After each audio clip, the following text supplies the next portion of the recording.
Hello, എല്ലാവരും സുഖമായിരിക്കുന്നു. നമുക്കിന്ന് മാമ്പഴ പുളിശ്ശേരി ഉണ്ടാക്കാമേ. സിമ്പിളായിട്ട് തേങ്ങ അരയ്ക്കാതെ സിമ്പിളായിട്ട് തൈര് മാത്രം ഉപയോഗിച്ച് മാമ്പഴ പുളിശ്ശേരി. പഴുത്ത മാങ്ങായ കിട്ടിയായിരുന്നു. പഴുത്തെന്ന് വെച്ചാൽ ഇപ്പം മാങ്ങയുടെ സീസൺ ആയല്ലോ, അപ്പോൾ നമുക്ക് പുളിശ്ശേരി ഉണ്ടാക്കാൻ പറ്റുന്ന രീതിയിലുള്ള പുളിയും ഇച്ചിരി പഴുത്തതൊക്കെ ആയിട്ടുള്ള മധുരമൊക്കെ ഉള്ള മാമ്പഴം കിട്ടി. എനിക്ക് എൻ്റെ ഒരു ഫ്രണ്ട് കൊണ്ടു തന്നെയാണ്. അപ്പം ഞാനത് 4 എടുത്തിട്ടുണ്ട്. തൊലിയൊക്കെ കളഞ്ഞ് കഴുകി വൃത്തിയാക്കി എന്നൊക്കെ എടുക്കണം. അപ്പോൾ എല്ലാവർക്കും വിനീസ് കിച്ചണിലേക്ക് സ്വാഗതം.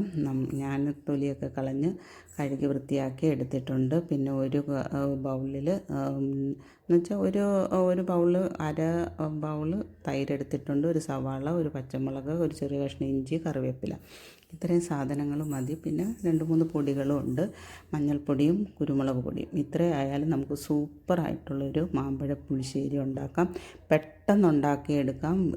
ഇത്രയും ഇൻഗ്രീഡിയൻസ് മതി. ഇനിയിപ്പോൾ ഞാനൊരു ചട്ടിക്കകത്ത് എണ്ണ ഒഴിച്ചിട്ടുണ്ട്. അതിനകത്ത് കുറച്ചൊരു നുള്ളു ഉലുവയിട്ട് ഒന്ന് പൊട്ടി കഴിയുമ്പോഴത്തേക്കും നമ്മൾ എടുത്തു വെച്ച ആ സവാള ഉണ്ടല്ലോ, അത് ചെറുതായിട്ട് അരിഞ്ഞ്, പച്ചമുളകൊന്ന് കീറി, ഇഞ്ചി ഞാനും നീളത്തിലും അരിഞ്ഞിട്ടുണ്ട്, കറിവേപ്പിലയും എല്ലാം കൂടെ നമുക്ക് അതിനകത്തോട്ട് ഇട്ട് കൊടുക്കണം. എന്നിട്ടൊന്ന് വഴറ്റണം. അതിൻ്റെ കളറൊന്നും മാറേണ്ട ആവശ്യമൊന്നുമില്ല.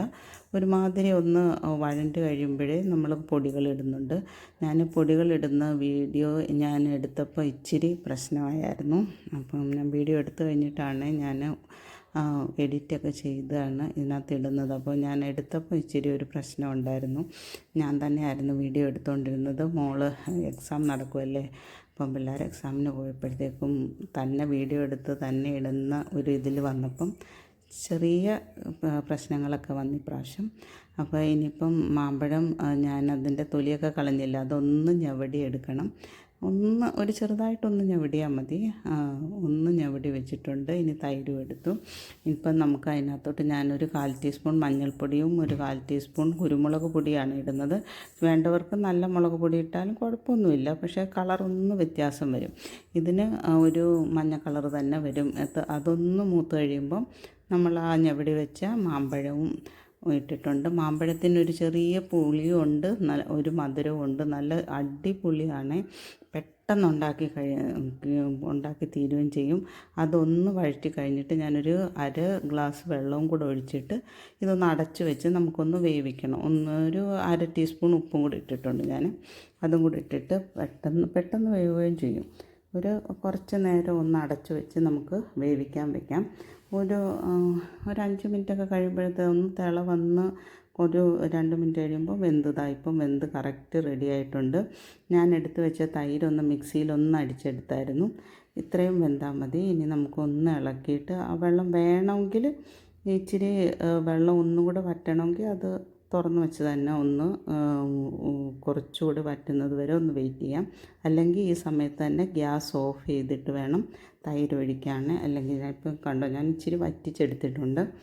ഇത്രയും വറ്റിച്ചാൽ മതി. ആ മഞ്ഞ കളറൊക്കെ കണ്ടോ, മഞ്ഞൾപ്പൊടി ഇട്ടതിൻ്റെ മഞ്ഞ കളറും പിന്നെ നമ്മുടെ പഴുത്ത മാമ്പഴം ആയതുകൊണ്ട് അതിൻ്റെ ആ കളറും എല്ലാം ഒരു എരിവും പുളിയും മധുരവും ഒക്കെ കൂടെ സൂപ്പറാണ്.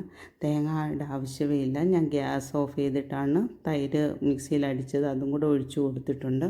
എന്നിട്ട് നന്നായിട്ട് ഇളക്കി ഒന്നുകൂടെ ഒന്ന് അടച്ച് വെക്കണം.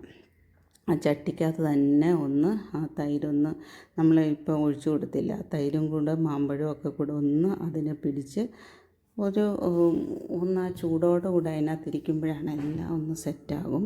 അതുവരെ നമുക്കൊന്ന് അടച്ചു വെക്കണം.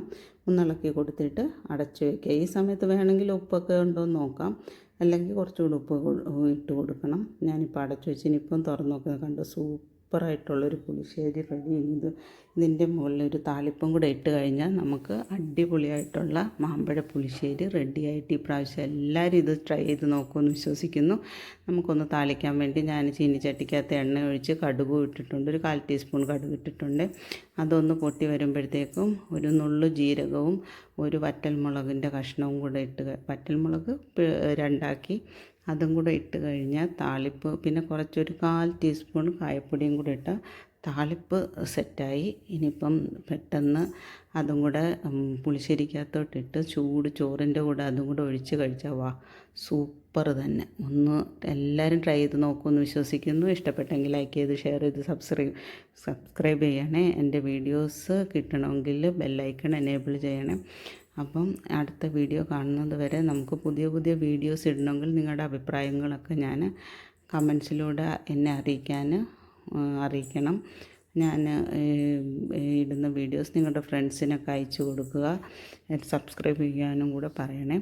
അപ്പം ഞാൻ താളിപ്പ് ഇവിടെ സെറ്റായി. ഇനി നമുക്ക് അതിനകത്തോട്ട് ഒഴിച്ചിട്ട് ഒന്ന് ഇളക്കി കൊടുത്തിട്ട് ചൂട് ചോറിൻ്റെ കൂടെ സൂപ്പറായിട്ട് എല്ലാവർക്കും ഇഷ്ടപ്പെടും. പിള്ളേർക്കും വലിയവർക്കും ഏത് പ്രായക്കാർക്കും. മാമ്പഴം ഇഷ്ടമില്ലാത്തവരാരും ഇല്ലല്ലോ. ഇനി അതൊന്ന് അടച്ച് വെച്ചിട്ട് ഒരു ചോറുണ്ണുന്ന സമയമാകുമ്പോൾ അതൊന്ന് തുറന്ന് നമുക്ക് ഇളക്കി ഉപയോഗിക്കാം. അപ്പോൾ എല്ലാവർക്കും ഇഷ്ടപ്പെടുമെന്ന് വിശ്വസിക്കുന്നു. കണ്ടോ, സൂപ്പർ. കാണുമ്പോൾ തന്നെ കഴിക്കണമെന്ന് തോന്നത്തില്ലേ? അപ്പോൾ എല്ലാവർക്കും അടുത്ത വീഡിയോ കാണുന്നത് വരെ താങ്ക് യു.